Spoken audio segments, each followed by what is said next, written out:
yıldızım. Günlerine ayasın kulağım bilirken kuşları yaman düşenin işi gider. İşi yanırma, kulağıma bir kulağıma, belki sevdiğim yaşarım nasibim yıllarıma. İşi yanırma, kulağıma bir kulağıma, belki sevdiğim yaşarım. Belki biraz bir işler koyamadım, alkışlarına inasına.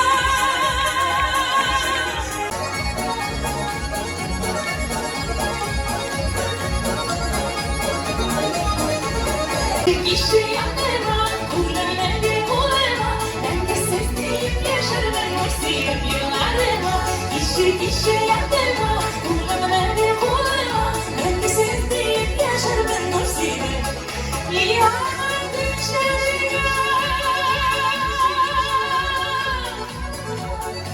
Allah aşkına kızlar. İşi.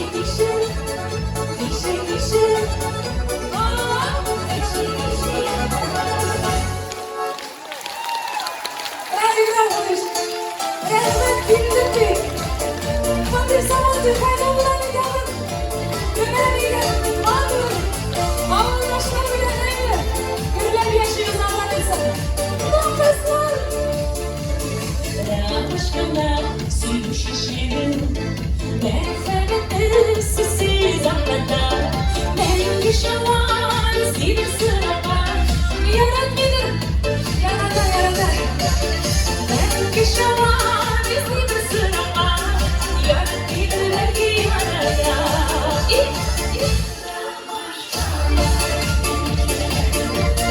Yaşlı affetti güneşe, yine de gelir efendim peşim, sıkı taşma efendim güneşe. Allah'ın şükür, kadar nasip etmiş, şundu işte şulardan bunu bir kez. Sana sevilen bunu kızlar yarıyor. Gençlik bozuk, kumiller vansiniz bozuk, hadi bakın şuraya mısın?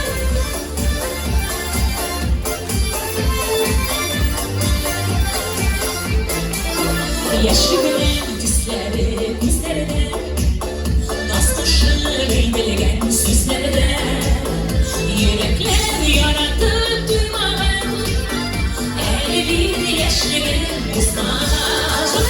Yaşlı gülün dizleri onlar, istemegen tuzağına vurmadan.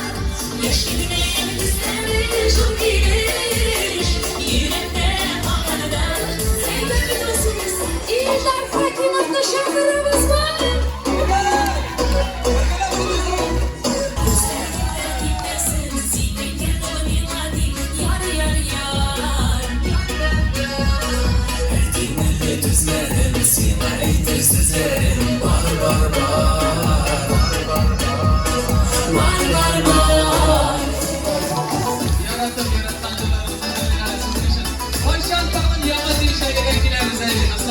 Allah'a şükür şu şumattım. Işıra şunu üstümüzde kaldı. Bakın ablalarına, Allah emeğlerinize ekran sağlık. Güzel, güzel duyunuz. Gitti. Evet diyen bu söz kestirmem barıştan. Biz gidirken bu dünyaya bereket olan. Evde durulan sizlerim var diksin ağına. Sabrine güllerini şenlik kınağına. Yıldız olmak istemem bana. Kulaklarım varım ve meşalinde. Palestina barışlık acılarım. Sevaplarım varım yıllarım. Yıldız olmak istemem bana. Kulaklarım varım ve meşalinde.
güzel uğraşma